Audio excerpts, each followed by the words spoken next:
Okay, the kids and I are harvesting our last row of potatoes, and there are some epically ginormous potatoes, and I just have to show them to you guys. Okay, slow down, slow down. Okay, see. Oh yeah. Look at this potato next to my face. Oh yeah, Look at that.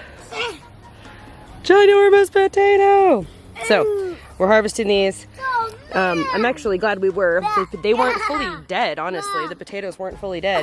Oh, I know. Some of them are kind of green. That's why we're harvesting them. It's because some of them were kind of green, and that's no good. And so I just wanted to turn this. Oh, so I just wanted to turn this space over and get it over with. So that's what we're doing right now. Look at all those potatoes. See all the green spots? Those are gonna have to probably be tossed. Hey friends. So I'm a little bit behind on planting out seeds of the last little push of warm weather crops. Here where I'm at in the Black Hills of South Dakota, we have about 70 days left in our growing season. I think it's actually 67 to be exact. But there are tons of things that you can plant in that short amount of time that still love this heat. And you know, that's assuming that we actually get a frost on October 1st. I've seen October 12th, so once we get a little closer to that point in time, I will be, you know, monitoring the forecast a little bit closer if I need to protect anything. But I'll give you a little bit of a sneak peek of what I'm planting here. So this isn't a hot weather thing, but I'm gonna throw some carrot seeds down underneath the canopy of my tomato plants because the shade will keep them a little cooler, keep them moist, and carrots love tomatoes.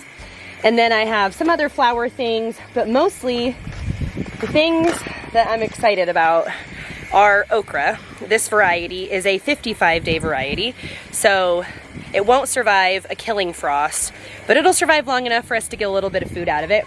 And then the cube of butter summer squash, that one is a 50-day variety. And then I have a scallop blend summer squash that is 45 to 60 days. So a couple of those are going to be pushing the limit a little bit, but we still have enough time, especially if I give them some protection once we get closer to a killing frost.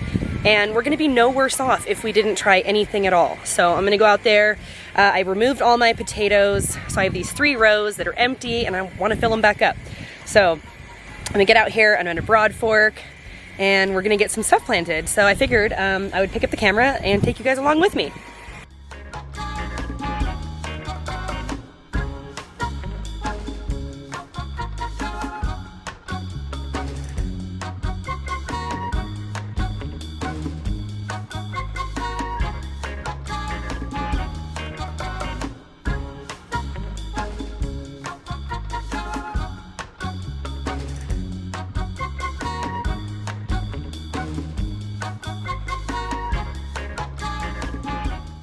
Okay, so here's what I'm working with. We had 2 rows of potatoes.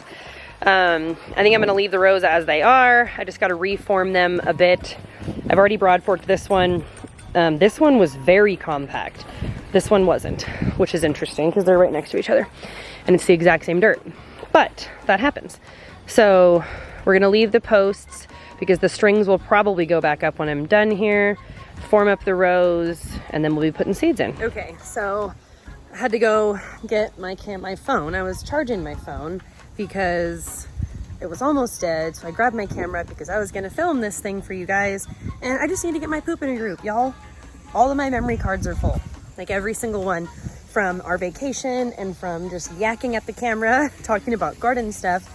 And so my camera was like, oh, we're done recording. We don't have enough memory. So we're back on the old phone and I'll just have to sort out all of that memory card stuff later.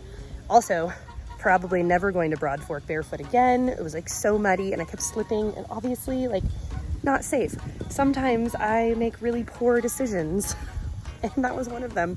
I'm like, watch me just like slip off, bash my head on the broad fork and like fall over in my backyard again. Literally standing in the exact same place where I broke my ankle a year ago. Well, more than a year ago now, but like, come on Q, get some shoes on. I love to be barefoot. I love the earthing feeling, but sometimes I try to do tasks without shoes on and I just, no, not smart. Anywho, I broad forked both of the rows And then I formed them up with my like, I don't know where it is. It's gone. Okay, so I formed up my rows with this guy. I love this tool. So I brad fork, form up the rows, and now I'm gonna flatten out the top of them a little bit. I like to do, when I'm doing in-ground beds, I like to do a raised row. I'll show you what that looks like here in a second. But I basically just, you know, the pathways are at ground level and the planting rows are formed up a little bit higher. So they're kind of like a raised bed, not a raised bed like this, just a raised in-ground bed. So I'll show you guys. So here's from the other side, you can see the stakes mark the edges of the rows, and obviously pathway is right here. And then the rows are formed up a little bit higher so that when you're like squatting down in the pathways, the plants are a little bit higher up. Look at this, you guys, there's like literally a little river. We have a hole in our hose that just leaks really bad, and there's like literally a little river running down. Can you see the current? It's a little itty bitty current. There's like a little itty bitty, where'd it go? Look, little baby rapids. Gotta go turn that off. Anyways, so here is what we're gonna plant today. We'll do some okra, some squash, and a bunch of other companion plants, marigolds, nasturtiums, maybe some herbs. And then I really need to sort out the sunflower jungle because it's so gorgeous, but it's just too much, and it's just shading and inhibiting the growth of a lot of other plants. So sadly, it's gonna have to go. But you know, it's almost petering out anyways. All of the flowers, except for the very top ones, have bloomed, and they're all trying to go to seed, so we done. Okay, so one of my seed packets fell in a puddle, and so we're just going to plant all of them.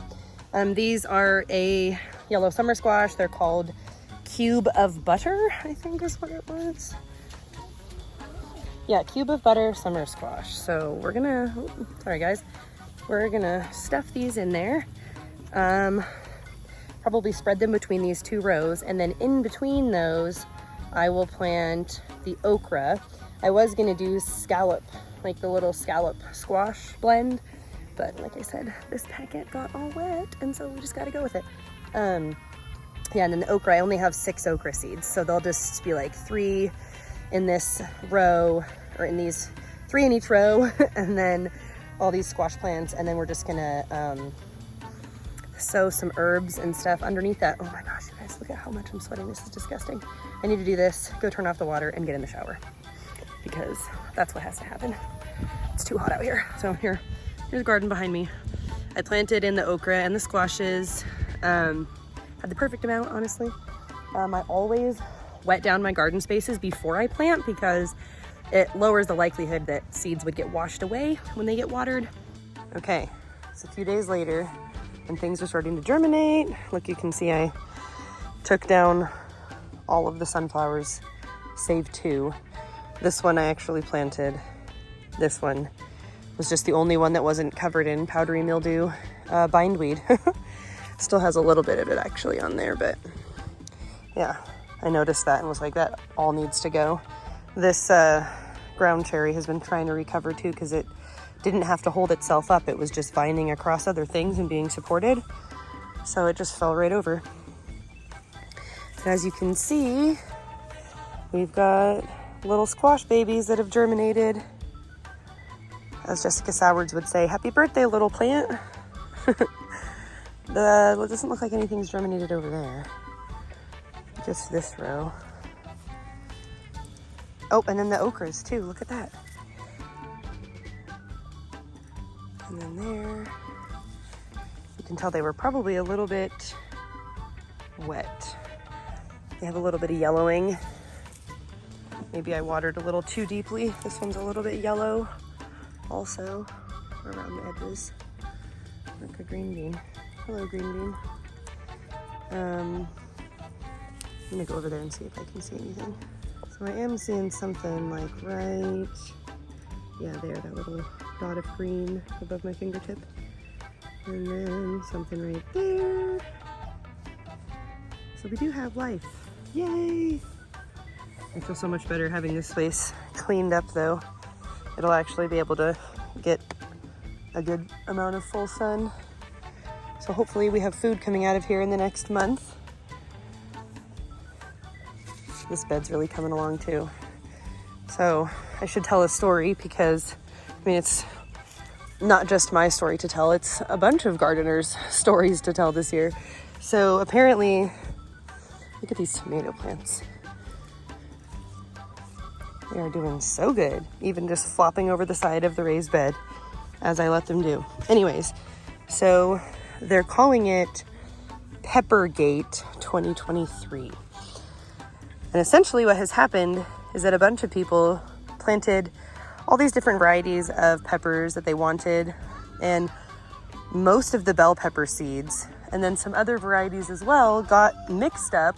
So I know for sure that bell peppers, and then I've heard some other varieties, but for me it was bell peppers. These were supposed to be purple bell peppers, but they had been mixed up with some sort of banana pepper variety. And so a bunch of folks ended up with all of these, you know, banana pepper plants when they actually had planted something else. So I have two separate peninsulas that extend into the Great Lakes. Michigan. I didn't even ask you the question yet. What? You just asked me the question. I guess it's... Oh, just because I know. I can picture it in my mind. Anyways, so this is a banana pepper plant that I did not plant. And they're a little bit spicy. I mean, they don't linger. The heat doesn't linger like a jalapeno or other peppers. And it's mostly if you get the seeds. So, you know, I have no idea. I'm excited about it. I mean, it's still food, and they're all doing really well. Oh, look at that. Looks like some sort of critter. Oh, wait, did a kid do that? That's like too perfect to be an animal. Wonder if a kid did that. What do you mean too perfect to be a critter? Like, look at, oh, that's a bummer too. Look, that's definitely a kid. This one, how did it get cut off of there like that? What the heck? Anyways, so I have these beautiful pepper plants that I had intended to have purple bell peppers. So I'm a little bummed about that because I was really excited for the purple bell peppers, but these are a chocolate bell pepper. And I think this one too. Yep, chocolate bell pepper. And then this one's a chocolate bell. And yeah, then I have these ones. So they're very yummy. Okay, we're back out here. I felt weird about closing out this vlog without showing you guys what actually transpired with this bed. So you can see all of the squashes, the cube of butter yellow squash. It looks like we've only got 1, 2, 3, 4, 5 okras. I did have a 6th one over on the corner right here-ish, but something got to it. And then I planted, like I said, wildflowers in between here. There's calendula, 2 different kinds of cosmos, and I want to say coreopsis, but I could be incorrect. There's a bunch of seeds down there. I always feel super weird about like closing out vlogs without saying something.